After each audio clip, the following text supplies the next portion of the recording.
14절까지 말씀을 우리 교독하겠습니다. 제가 먼저 읽고 우리 성도님들 읽으시고 마지막 절은 다 같이 읽도록 하겠습니다. 제가 먼저 읽겠습니다.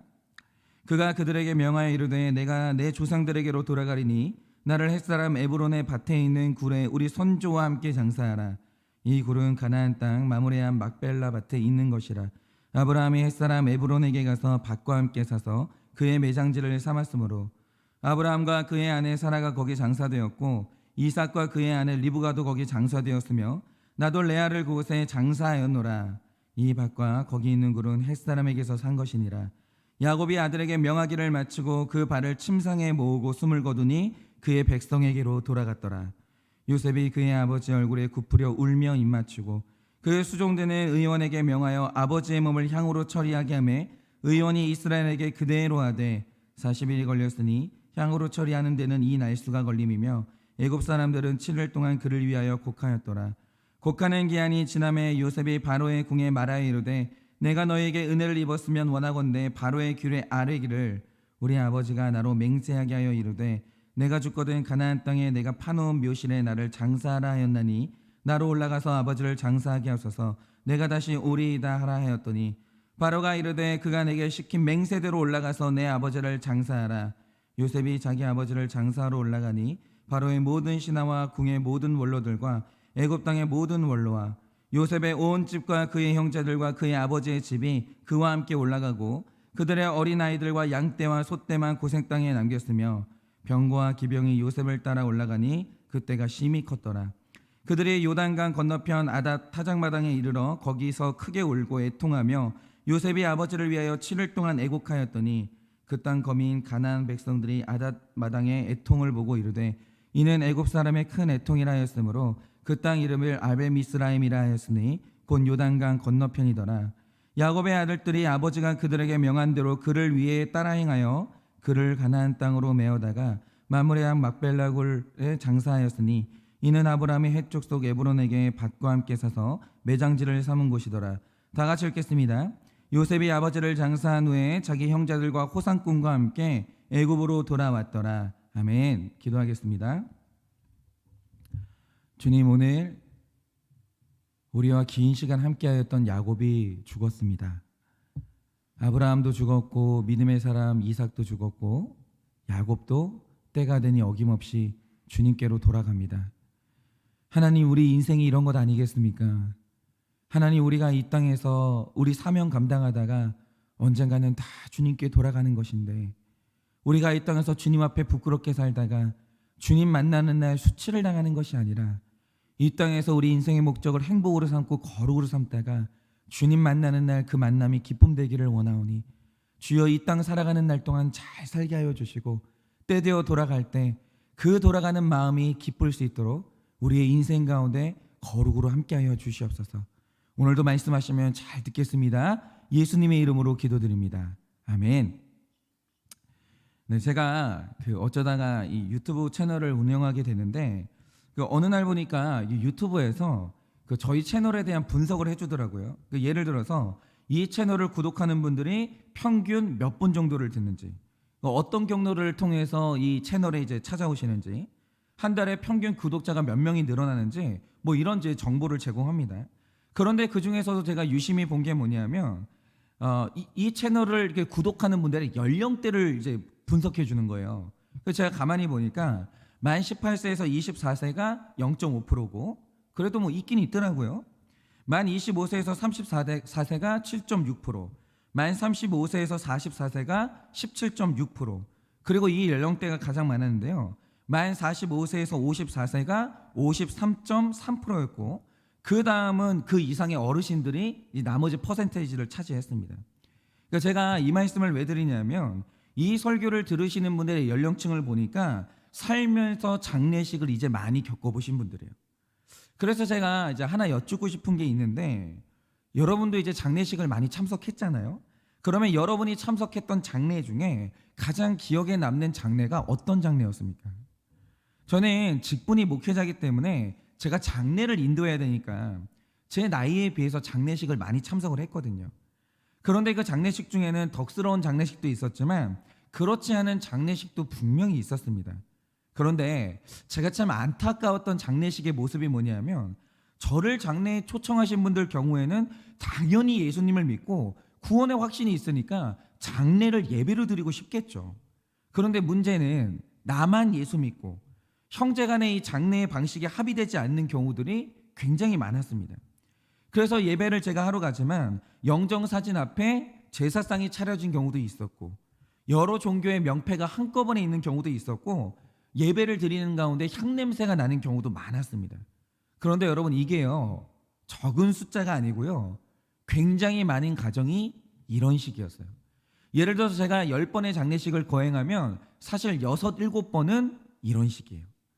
그래서 제가 그때 알았던 게 뭐냐면, 진짜 온 가족이 한 마음으로 하나님을 믿는다는 건 정말 어려운 일이에요. 정말 어려워요. 그리고 만약에 그런 가정이 있다면 그게 바로 성공이구나, 그게 바로 돌아가신 고인의 성공이구나, 이 생각을 제가 굉장히 했습니다. 그리고 생각보다 많은 가정이 이 가족의 구원을 위해서 고군분투하고 있구나, 제가 그걸 장례식 가서 알았어요. 그런데 이런 장례를 갈 때는 제가 마음이 더 쓰이고요, 그 예배를 지키려고 하는 분들이 더 귀해지는 거예요.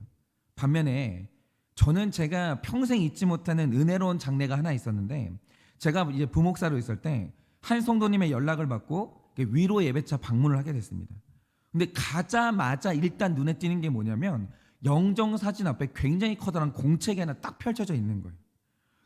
저게 뭔가 하고 봤더니 돌아가신 고인께서 이 가정의 어머니셨는데, 이 어머니가 일평생 손으로 쓰신 성경책 필사공책이에요.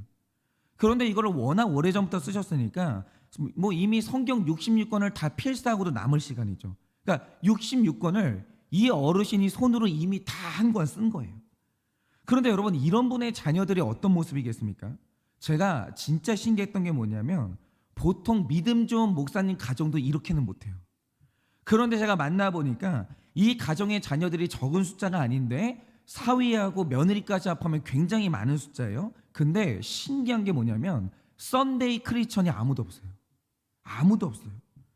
어떤 분은 한 교회를 완전히 떠받치고 있는 기둥 같은 장로님이고, 따님들은 권사님이고, 다들 내 교회를 신실하게 섬기고 있는 다 직분자들이에요. 다 맡은 사역들이 하나씩은 있는 거예요.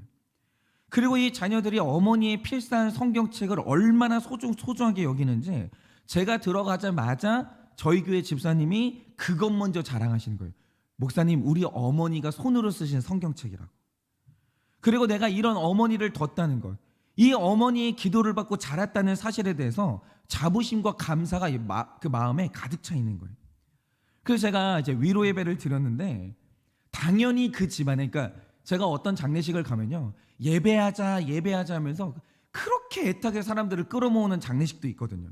근데 여기는 장례 예배를 드린다고 하니까 손주부터 며느리, 사위, 모든 가족들이 그냥 다 모이는 거예요. 그래서 이제 장례식을 딱 이게 치르는데, 장례식이 아니라 저는 무슨 잔치집인 줄 알았습니다. 말씀을 증거할 때마다 아멘을 얼마나 크게 하고 찬양할 때 은혜들을 얼마나 받는지, 제가 그 장례식을 참석하고 깨달은 게 뭐냐면, 이래서 가족 구원이 중요하다는 걸 처음 알았어요. 가족이요, 한 마음으로 구원받잖아요. 무릇 세상에서 제일 악한 일이 사망인데, 온 가족이 구원받으면 사망이 선으로 바뀌는 거예요. 여러분, 온 가족의 구원이라는 것은 모든 악한 일들을 선으로 바꾸는 강력한 능력이 있어요. 여러분이 생각을 해보세요. 제가 그날 본 게, 그 자녀들의, 이 가정의 자녀들은 당연히 잘 믿고 심지어 사위와 며느리까지 신실한 예배자들이었는데, 중요한 건 이 예배에 참석한 그 자손들이 이 예배를 보면서 어떤 생각했겠습니까? 이거는요, 성경 공부를 하는 것보다 훨씬 더 강력한 메시지가 존재하는데, 거기 있던 그 어린이들은 너무 확실한 걸 목격한 거예요. 믿는 자의 장례는 잔치이고, 우리 할머니가 이 천국 갔다는 사실에 대해서 너무 확실한 증거를 본 거예요. 그래서 이 집안의 어른이 자녀 손들에게 베풀어 줄 수 있는 최고의 마지막 유산이 뭐냐? 장례식이었어요. 제가 그걸 너무 확실하게 본 거예요. 여러분, 저는요, 제 인생의 최고의 예배를 교회에서 드린 게 아니라 장례식에 드렸습니다. 정말 최고의 예배였어요. 그런데 이런 가정의 자녀들이 하나님을 부인하고 천국을 부인하겠습니까? 그런 일은 있을 수가 없어요. 그 자녀들의 마음에는요, 천국이 실체예요. 개념이 아니에요. 실체예요. 지금 돌아가신 우리 어머니가 살고 있는 실제하는 장소예요. 그래서 저는 우리 인생의 장례식이 얼마나 중요한 이 전도의 현장이고 신앙교육의 현장인지 저는 분명히 봤습니다. 여러분, 오늘 우리가 이 말씀을 보면 정말 치열하고 험악한 인생을 살았던 야곱의 장례식이 거행돼요. 그런데 저는 이 큐티를 하면서 제가 이상해진 게 뭐냐면, 제가 이제 큐티를 하다 보면 묵상하는 인물이 입체적으로 떠올라요. 마치 살아있는 사람을 만나는 것처럼 그렇게 만남을 갖거든요. 그러면 그 사람들의 인생을 깊이 공감하게 되고 그들의 인생 속으로 긴 시간 동안 들어가게 되는데, 그러다가 어느 날 성경 인물들이 돌아가세요. 그러면 무슨 가족이 죽은 것처럼 제 마음이 너무 허전하고, 한편으로 험악한 인생을 살다가 마지막에 구원받는 야곱의 인생을 보면요, 그렇게 마음이 감사한 거예요. 그런데 여러분, 오늘 말씀을 보니까 야곱이 때가 됐고 결국 하나님께로 돌아갑니다. 여러분, 지금 우리가 창세기를 묵상한 게 2달 정도 됐잖아요. 그동안 우리가 야곱의 인생을 얼마나 깊이 묵상했습니까? 그래서 우리가 지금 야곱하고 사실은 이 감정적으로 이제 얽혀 있는데, 그분이 돌아가시니까 제 감정이 지금 굉장히 복잡해요.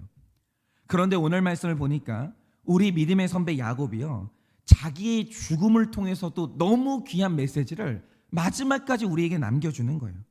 그래서 오늘은 이 야곱의 마지막을 보면서 나의 장래가 어떻게 하면 내 자녀들과 내가 만나보지 못한 후손의 구원으로 이어질 수 있는지, 어떻게 하면 나의 장래가 화려한 장래, 최고의 예배가 될 수 있는지 오늘 우리가 좀 그걸 묵상하려고 합니다. 먼저 29절에서 33절을 보면 야곱이 오늘 마지막 힘을 짜내가지고 유언을 해요. 그러니까 정말 사람이 죽을 때 얼마나 고통스러운 게 많겠어요. 그러니까 사람이 아프다, 목마르다, 두렵다 이런 말을 할 수 있는데, 오늘 야곱이 죽음을 앞두고 마지막 힘을 짜내가지고 유언을 남기는 거예요. 그런데 오늘 제가 먼저는 이 유언이라는 그 자체가 얼마나 영적으로 중요한지 제가 이걸 좀 말씀드려 볼게요. 제가 몇 번 말씀드렸던 것 같은데, 성경의 내용이라는 것은요, 성격을 분명히 알아야 되는데 성경은 법전이나 구원받는 설명서가 아니에요. 여러분, 성경 66권이라는 것은 기본적으로 하나님의 언약으로 구성되어 있어요. 약속이에요. 그러니까 하나님이 구원받아야 될 사람들을 앞에 놓고 내가 너의 구원을 위해서 어떤 일을 할 것인지 그것을 언약한 책이 그게 성경책이에요. 그런데 우리 신앙의 선배들이 이 성격을 정확히 간파해서 성경책을 어떻게 부르고 있습니까? 구약, 신약 이렇게 불러요. 그러니까 여러분이 잘 아시는 것처럼 성경을 옛날 언약, 새로운 언약 이렇게 균형하는 거죠. 그래서 신학자들이 성경책을 연구하면서도 도대체 하나님의 언약은 어떤 성격을 가지는 건지 이 언약의 이 정체성을 유심히 연구했다는 거죠. 그러다가 이 언약의 독특한 특징을 발견하게 되는데, 제가 말씀드린 적이 있어요. 헬라어를 보면 약속을 뜻하는 단어가 2개 있는데 하나가 순데케고 하나가 디아데케예요. 그런데 성경의 저자들이 하나님의 언약을 기록할 때 선택했던 단어가 뭐냐면 유독 디아데케를 선택해요. 그러면 왜 언약을 설명하면서 굳이 디아데케라는 이 특정한 단어를 선택했느냐? 여기서 일단 반대말이죠. 순데케의 의미를 설명해야 되는데, 순데케가 뭐냐면 어떤 언약의 현장에서 순데케가 쓰인다? 그러면 그곳에는 반드시 2명 이상의 복수의 사람이 등장해요. 그리고 서로의 위치가 동등합니다. 그 대표적인 예가 결혼식이에요. 여러분, 이 결혼식의 본질은 언약이에요. 남녀가 증인들을 앞에 놓고 서로가 약속을 하는 거죠. 그런데 결혼하는 남녀는 누가 누구를 일방적으로 돌봐주거나 소유하는 개념이 아닙니다. 결혼하는 2 사람은 완벽하게 동등한 입장이 되는데, 남자는 남자의 의무를 다짐해요. 나는 결혼으로 들어가면 이런 의무를 다하겠습니다 약속합니다. 여자는 여자의 의무를 다짐해요. 증인들 앞에서. 그리고 이 약속을 지키는 한 우리의 언약은 깨지지 않는다. 이런 식으로 만인 앞에서 약속을 하는 겁니다. 그런데 이 순데케가 아름다운 것 같아도 이 순데케에 문제가 하나 있어요. 그게 뭐냐? 만약 약속을 했던 당사자가 변심하거나 죽게 되면 그 즉시로 언약의 효력이 상실돼요. 그래서 성경을 보면 부부가 살아있는 동안 이혼한다. 그럼 이건 영적으로 볼 때 한 사람의 몸이 찢어지는 상황이고 여기에 죽음과 같은 고통과 후유증이 따라와요. 그런데 부부가 헤어집니다. 그런데 아무 손상이 없는 유일한 경우가 하나 있어요. 그게 뭐냐? 상대방이 죽는 거예요. 그냥 이런 거죠. 상대방이 살아있는데, 언약의 상대방이 살아있는데 내가 재혼을 한다? 성경은 그걸 음란으로 봐요. 그런데 이게 음란이 안 되는 경우가 있어요. 그러니까 부부가 헤어지는 것에 대한 손상이, 영적인 손상이 전혀 없는 경우가 있다는 거죠. 이게 뭐냐면 상대방이 죽는 거예요. 만약에 상대방이 죽게 되면 살아서 했던 우리의 결혼의 언약이 무효가 되면서 상대방은 완벽한 자유를 얻어요. 그러니까 이 순대케의 특징이 뭐냐면 언약을 했던 상대방이 살아있을 때만 효력을 갖고 그 사람이 죽으면 효력이 완전히 상실되는 거예요. 그런데 이 디아데케의 성격은 완전히 정반대입니다.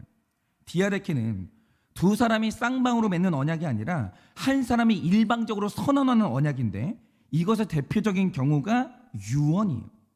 그러니까 헬라 문화권에서 어떤 사람이 유서를 작성한다. 그럼 유서에 반드시 등장하는 단어가 뭐냐? 순데케가 아니라 디아데케라는 단어를 써요. 그런데 여러분, 유언의 특징이 뭡니까? 이게 유언을 하는 사람이 살아있을 당시에는 아무 효력을 발휘하지 못해요.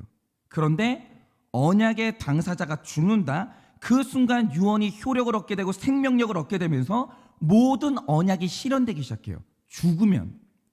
그러니까 이제 그 사람이 죽어 없어져도 그 사람의 언약이 이 땅 가운데 영원히 효력을 발휘하는 거예요. 그런데 성경에 기록된 모든 언약은 디아데케로 기록됐다는 거죠. 이게 무슨 뜻이겠습니까? 성경의 언약이라는 것은 죽음으로 생명과 힘을 얻는 언약이라는 거예요. 죽음이 원동력이에요. 다시 말해 성경 66권은 예수님의 죽음을 예언하는 책이고 예수님의 죽음이 실현되는 책인데 왜 예수님의 죽음이 성경의 중심이겠습니까? 그분이 죽음으로 말미암아 성경의 모든 언약이 강력한 힘을 얻었거든요. 그러니까 예수님이 죽자마자 이 땅에 하나님의 말씀이 영원토록 살아가는 거예요. 왜냐? 성경은 기본적으로 유언이거든요. 유언은 당사자가 죽으면 영원한 효력이 발생하는 거예요. 여러분, 바로 이겁니다. 하나님이 우리와 언약을 체결할 때 굳이 약속의 형태를 취하셨는데 이유가 뭐겠습니까? 세상의 모든 언약이 중요하지만 그 중에서도 가장 강력한 언약은 죽음으로 연결된 언약, 다시 말해서 유언이거든요. 여러분, 이건 지금 제가 무슨 법을 말하는 게 아니고 영적인 원리를 말하는 거예요. 그래서 문자 그대로 죽음을 걸고 하는 언약은 엄청나게 중요해요. 이것은 반드시 능력을 발휘합니다. 그리고 이런 관점으로 29절에서 33절 말씀을 보세요.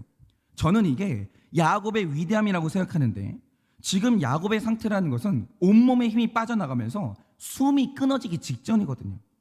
그래서 지금 야곱이 내뱉는 모든 말은 유언이 되는 것이고 어떤 유언이 남겨지면 내가 죽는 즉시 내 유언이 살아서 강력한 힘을 지배하는 거예요.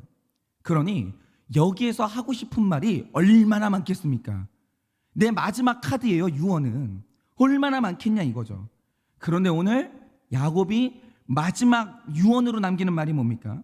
이 내용을 잘 보셔야 되는데 29절에서 일단 그는 자녀들에게 유언하기를 나를 햇사람 에브론의 밭에 있는 굴에 우리 선조와 함께 장사라는 거예요. 그 굴에.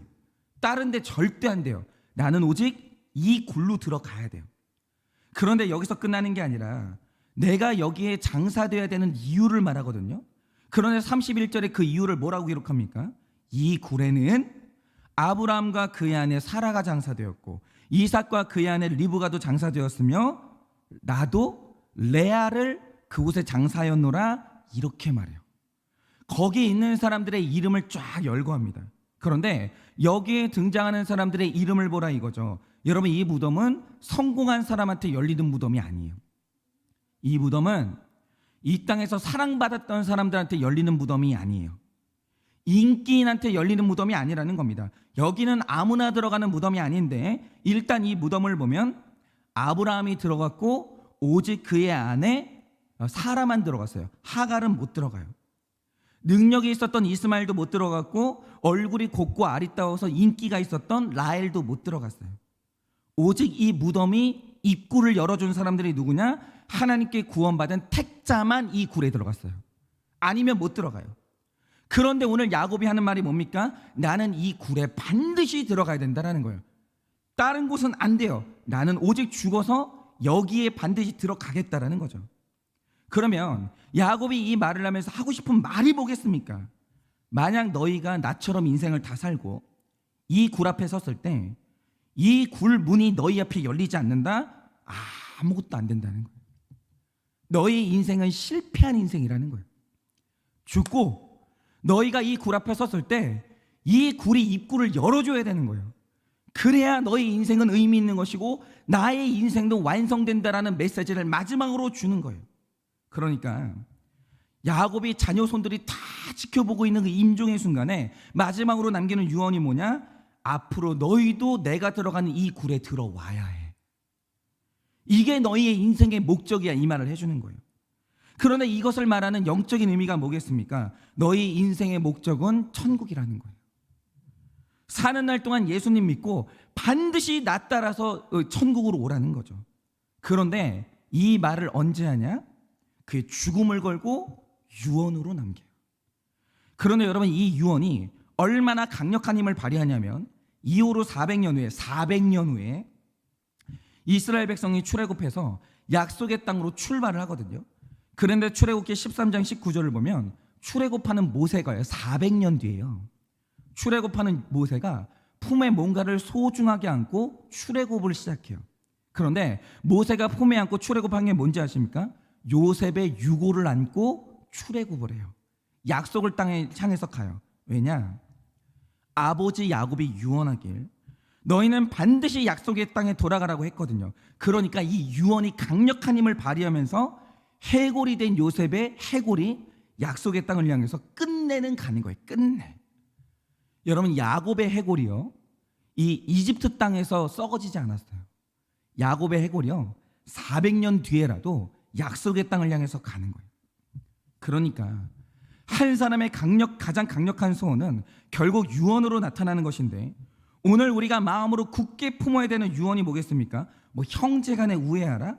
통장에 얼마 있으니까 나 죽거든 그거 써라? 절대로 그거 아닙니다. 여러분, 유언이라는 건요, 내 인생에 딱 한 번 쓸 수 있는 가장 강력한 카드예요. 여러분, 이때 내 인생의 가장 강력한 소원을 유언으로 빌어야 되는 거예요. 왜냐? 내가 죽으면 유언이 살아서 움직이거든요. 그게 내 자녀 후손들의 이 인생을 완전히 지배해버리는 거예요. 그러니 말하지 못할 때를 대비해서 미리 유언을 써놓으시고 할 말을 마음판에 새기셔야 되는데, 우리가 해야 될 단 하나의 유언이 뭐겠습니까? 반드시 예수 믿고 나와 같이 천국 가라는 거예요. 그런데 이건 이제 문자적인 유언이고, 여러분, 우리가 이 유언에 있어서 굉장히 중요한 게 뭐냐면, 내 인생에 어떤 강력한 소원이 있을 때 거기에 내 죽음을 걸면 그것도 유언이 되는 거예요. 예를 들어서 여러분, 에스더가 온 민족을 구원하기를 원했습니다. 근데 구원하는 길은 딱 하나밖에 없었어요. 그때 그녀가 한 말이 뭐였습니까? 죽으면 죽으리라 해요. 죽으면 죽으리라. 이 여인이 문자적으로 유언을 한 게 아니에요. 어떤 마음의 소원에 자기 죽음을 걸은 거예요. 그러자 어떤 일이 일어났습니까? 온 민족이 구원을 받는 거예요. 저는 이런 일들이 굉장히 많았었는데, 살다 보면 남자들이 멘탈이 약해요. 그 남자들이 좌절을 겪으면요, 완전히 멘탈이 무너지면서 경제활동을 멈추고 집안에 틀어박힐 때가 있습니다. 그런데 그때 아내들이 남편을 일으켜 세우기를 원하시는 분들이 있어요. 그때 해야 될 일이 뭔지 아십니까? 죽으면 죽으리라 하면서 아내가 일을 안 하는 거예요. 남편이 일어날 때까지 온 가족이 굶어 죽겠다는 각오로 이 남자가 일어날 때까지 버티는 거예요. 그런데 여러분, 제가 정말 많이 본가, 죽으면 죽으리라 하고 온 가족이 집안에 들어앉아가지고 당신 일어나야 된다고, 당신이 일어나야 우리 가족도 살고 우리 아이들도 산다고 이렇게 죽음을 걸고 남편에게 이제 소원을 걸잖아요. 어떤 일이 일어난지 아십니까? 죽음을 걸었던 아내의 소원대로 죽었던 남편이 일어나요. 해골 같았던 남편들이 일어나서 다시 한번 이 가정을 책임지기 위해서 경제활동의 장으로 나가는 거예요. 죽음을 걸면. 그래서 여러분, 우리 삶 가운데 정말 강력한 소원, 구원의 소원이 있을 때 우리가 해야 되는 일이 뭔지 아십니까? 죽으면 죽으리라, 이 소원을 걸어야 되는 거예요. 내 죽음을 걸어야 되는 거예요. 그러면 하나님께서 그 죽음의 소원을 통해서 강력하게 역사하는 거예요. 여러분, 그래서 오늘 우리의 삶 가운데 오직 예수, 이 한마디의 유언이 있어야 돼요. 여러분, 이 유언을 통해서 우리의 장례식이 화려한 장례식이 되고 내가 살아있는 그 날 동안 나의 구원의 소원이 관철되어지기를 예수님의 이름으로 축원을 드려봅니다. 그리고 두 번째로 오늘 말씀 그 50장 1절에서 9절을 보면 진짜 엄청난 일이 벌어집니다. 자, 오늘 믿음의 사람 야곱이 죽었습니다. 그런데 이때 50장 1절 말씀처럼 가족이 우는 것은 이해가 돼요. 슬프죠. 아니, 사랑하는 우리 아버지가 죽었는데 어떻게 안 울어요? 울죠. 이해돼요. 같은 믿음을 가진 교인들이 운다? 너무 이해되죠. 그런데 신기한 게 뭡니까? 3절을 보면 이집트 사람들이 야곱의 죽음을 놓고 통곡을 해요. 그리고 파라오는 야곱의 장례식에 대해서 전폭적인 협조를 하는데 7절을 보면 야곱의 장례 행렬에 바로의 모든 신하와 바로 궁의 원로들과 이집트 땅의 모든 원로가 다 따라와요. 그런데 9절을 보면 뭐라고 하냐? 그때가 심히 컸다고 하는데 그때의 신자만 있는 게 아니라 불신자도 같이 울어요. 그런데 이 기록이 놀라운 이유가 뭡니까? 제가 계속 말씀드렸지만 이집트 사람들은요, 목축하는 사람들을 가증히 여겨요. 한마디로 야곱은 이집트 사람들이 가장 무시하는 직업을 가진 사람들이에요. 그런데 이들이 야곱의 장례 때문에요 70일을 애곡하고 그들의 장례에 적극적으로 협조하는 거예요. 그런데 이렇게 된 이유가 뭐겠습니까? 신자가 죽었는데 불신자가 같이 슬퍼하는 거예요. 그리고 그 행렬에 같이 따라가는 겁니다. 야곱이 위대한 사람이에요. 내가 죽어서 약속의 땅에 가는데 불신자까지 같이 끌고 가는 거예요. 그런데 이렇게 된 이유가 뭐겠습니까? 요셉이 엄청난 권력이 있었는데 그가 이 권력을 사람 살리는 데 썼기 때문이에요. 저는 이게 굉장히 중요하다고 생각하는데요.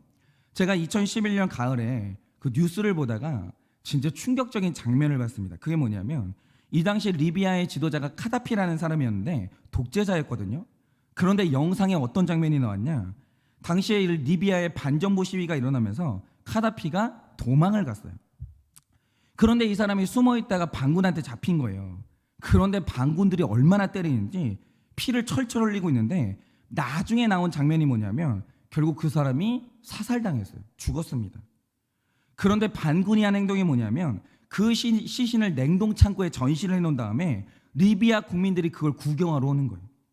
그런데 어떤 사람들은 그 시신에 욕하기도 하고 어떤 사람은 발로 차기도 하고 어떤 사람은 침을 뱉는 거예요. 시신에. 그 비참한 최후가요 전 세계 뉴스에 다 방영이 됐습니다. 그런데 카다피라는 사람이 이렇게 비참한 장례식을 한 이유가 뭐겠습니까? 이 사람이 42년 동안 리비아를 통치했는데 단 한 번도 선악의 권력을 사용한 적이 없는 거예요. 그러니까 국민들이 독재 타도를 외치면서 시위를 했을 거 아닙니까? 이때 내 권력 지키겠다고 권력을 어디에 썼냐 하면 미사일까지 동원해가지고요 무차별로 폭격을 했는데 이때 죽은 사람이 2,000명이 넘어요. 2,000명이. 여러분, 이런 사람이 부정부패는 얼마나 심했겠습니까? 그런데 바로 이런 거죠. 사람은 누구에게나 작건 크건 얼마간의 힘이 주어지거든요. 권한이 있어요. 이 교회에도 나의 권한이 있고 내 가정에도 나의 권한이 있고 어머니 아버지의 권한이 있고 목회자의 권한이 있어요. 그런데 살아있는 날 동안 권한 잘못 쓰면 비참한 장례식이 되는 거예요. 제가 예전에 그 MCM이라는 브랜드의 사장님이죠. 이 김성주 씨의 이제 간증을 들은 적이 있는데 제가 가만히 들어보면요. 이분의 신앙 간증은 자기 얘기가 없어요. 다 어머니 얘기예요. 다 어머니 얘기. 그래서 간증을 들어보면 세상에서 가장 존경하는 사람도 어머니고 모든 가치관은 다 어머니한테 배웠어요. 그런데 이분의 삶에서 어머니를 가장 존경하게 된 순간이 언제냐? 그 죽었을 때예요. 돌아가셨을 때. 누구나 그렇듯이 김성주 사장님의 어머니도 때가 돼서 돌아가셨습니다. 근데 장례를 치르는데 장례식에 너무 이상한 일이 일어나는 거예요. 그게 뭐냐면 장례식을 가만히 치르는데 처음 보는 사람이 너무 많은 거예요. 처음 보는 사람이. 그러니까 드는 생각이 뭐냐면 이 사람들은 누군가? 근데 도대체 이 사람들은 우리 어머니 장례를 어떻게 알고 자꾸 오는가? 이게 궁금해지더라는 거예요. 그래서 이제 하도 그런 사람들이 많이 오니까 어느 날 한 명을 붙잡고 물어본 거죠. 죄송한데 제가 처음 뵙는 분인데 제 어머니를 어떻게 알고 이 장례식장에 오셨냐고 물은 거예요. 근데 사연을 보니까 뭐냐면 거기 오는 사람들이 전부 다 이 어머니한테 후원받았던 사람들인 거예요. 그런데 찾아오는 사람들의 숫자를 보니까 그 숫자가 굉장히 많았는데 여기에서 더 놀란 건 뭐냐? 이 어머니가 이런 선행을 하고 있다는 걸 자녀들이 전혀 몰랐다는 거예요. 여러분 사실 이 집이 부유했거든요. 부자였어요. 권한이잖아요. 그런데 이 어머니가 권한을 자녀들도 모르는 사이에 힘들어하는 사람들을 그렇게 후원하고 있었던 거예요. 그런데 이게 왜 놀라운 일이냐? 이 집안이 기업인 집안인데 여러분 기업인들이 선행을 많이 하잖아요. 좋은 분들 많습니다. 그런데 사실 많은 경우에 기업에서 선행을 하는 목적이 뭐냐면 기업의 이미지 제고예요. 그래서 기업인들의 선행은요 웬만하면 숨어서 하는 경우는 없습니다. 이게 이제 마케팅이기 때문에. 그런데 이 어머니가 선행을 하면서 아무도 모르겠는데 자녀들도 모르게 한 거예요. 그러니까 왜냐하면 나에게 도움받은 사람들이 이게 알려지면 그 사람들이 얼마나 수치스럽겠어요. 도움을 주면서도 그 사람들의 마음이 다치지 않기 위해서 아무한테도 말을 안 한 거예요. 자녀들한테도. 그러니까 아무도 몰래 심지어 나도 찾아가지 않고 물질로만 조용히 돕고 있었는데 이 어머니가 돌아가신 후에 장례식장에서 모든 선행이 다 드러난 거예요. 다. 그 도움받았던 사람들이 나한테 평생 도움을 줬던 그 은인을 안 찾아올 수가 없는 거예요. 어떻게 그 장례식을 모른 척 하겠어요. 일생 살면서 너무 감사하고 싶은 거예요. 마지막 순간에는. 그래서 이 어머니의 돌아가셨을 때 그 삶의 모든 행적들이 다 드러나는 거예요. 다. 어머니에게 도움받았던 사람들의 발길이요 끊어지지 않고 그 사람들이 그렇게 울더라는 거예요. 너무 감사해서. 근데 내가 살면서 갚은 게 없는데 돌아가신 거예요. 그러니까 이분들이 너무 감사한데 황망하고 미안하고 그래서 그렇게 슬퍼하는 거죠. 이게 이 자녀들의 인생에 너무 귀한 간증거리가 되고 그 집안의 자녀들이 부자지만 돌아가신 어머니처럼 선한 길을 걷게 되는 거예요. 선한 길을. 여러분 바로 이겁니다. 우리는 다들 가정에서 직장과 교회에서 크건 작건 다 힘이 있어요.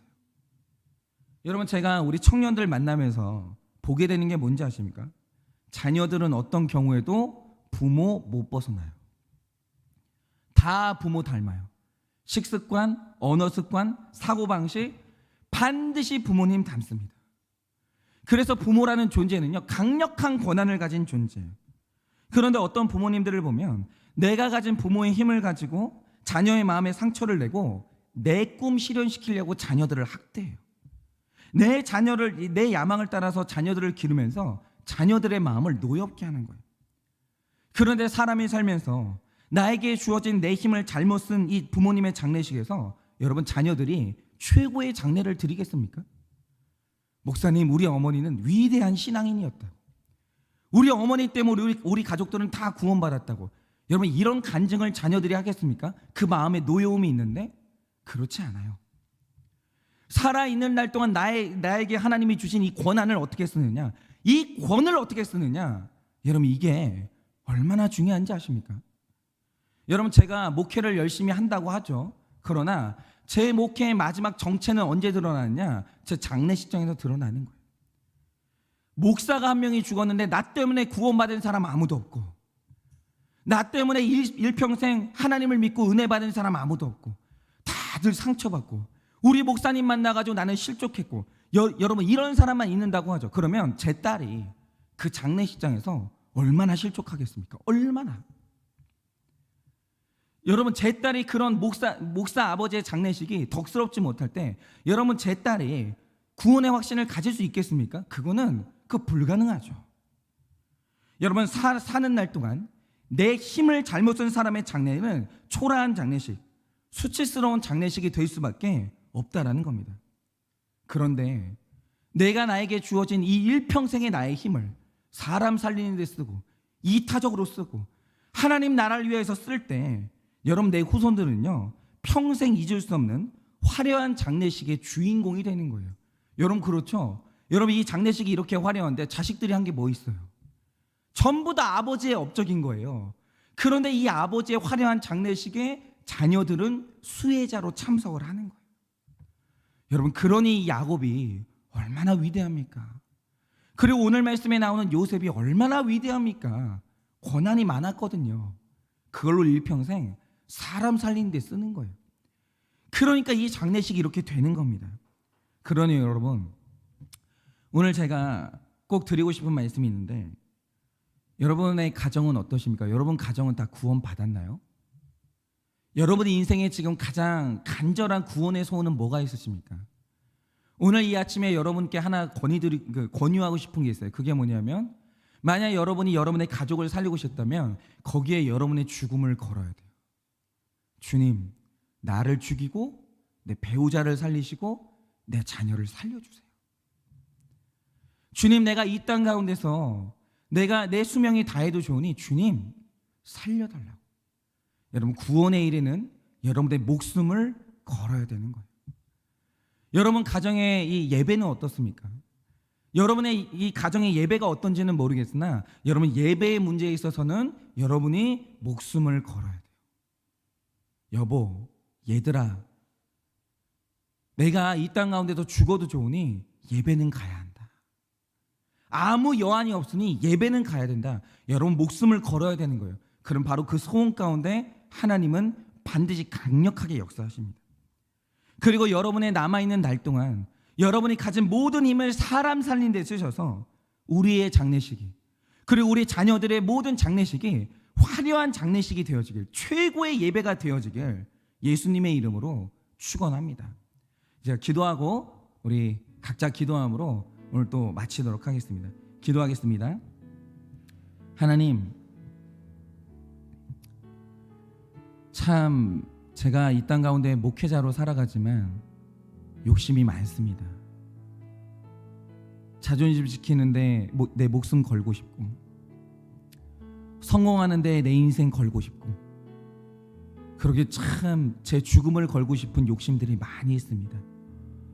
그러나 주님, 오늘 제 딸을 생각할 때 이 딸이 아버지의 장례 가운데서 은혜 받고 제 딸이 제 아버지의 장례 가운데서 천국을 보려면 제가 어떻게 살아야만 하겠습니까? 주님, 제가 영혼 구원에 목숨 걸고 예배에 목숨 걸고 내 인생 거룩하게 사는데 목숨 걸다가 그렇게 내가 가진 힘을 가지고 사람 살리다가 하나님, 제 딸은 인생에서 가장 아름다운 장례식, 그리고 최고의 예배가 이루어지는 그 장례식에 제 딸의 주인공이 되기를 원합니다. 하나님, 오늘도 우리 모든 성도님들, 언젠가는 우리가 다 장례식을 맞이하게 될 텐데 이 땅에서 거룩한 것에 목숨 걸고 사람 살리는데 목숨 걸다가 하나님, 그렇게 우리의 장례식은 화려한 장례식, 최고의 예배가 되어지기를 원합니다. 우리 인생을 사람 살리는데 쓰기를 원합니다. 하나님, 그렇게 오늘 이 설교를 듣는 모든 분들은 최고의 장례식, 가장 아름다운 이 예배, 이것이 우리 인생의 비전이 되게 하여 주시고 그것이 마침내 실현되어서 우리 자녀 손들까지 내 장례를 통해서 구원받는 놀라운 역사가 일어나게 하여 주시옵소서. 화려한 장례식의 주인공이 되게 하여 주시옵소서. 지금은 우리 주 예수 그리스도의 은혜와 하나님 아버지의 그 크신 사랑과 성령님의 위로하시고 교통하여 주시는 그 역사하심이 선한 일에 나의 목숨과 나의 힘을 걸어 하나님, 나의 모든 구원의 소원이 실현되기를 원하는, 그래서 나의 장례식은 화려하고 최고의 예배가 되어지기를 원하는 우리 모든 성도님들의 머리 위에 지금으로부터 영원 무궁토록 함께 있을지어다. 아멘.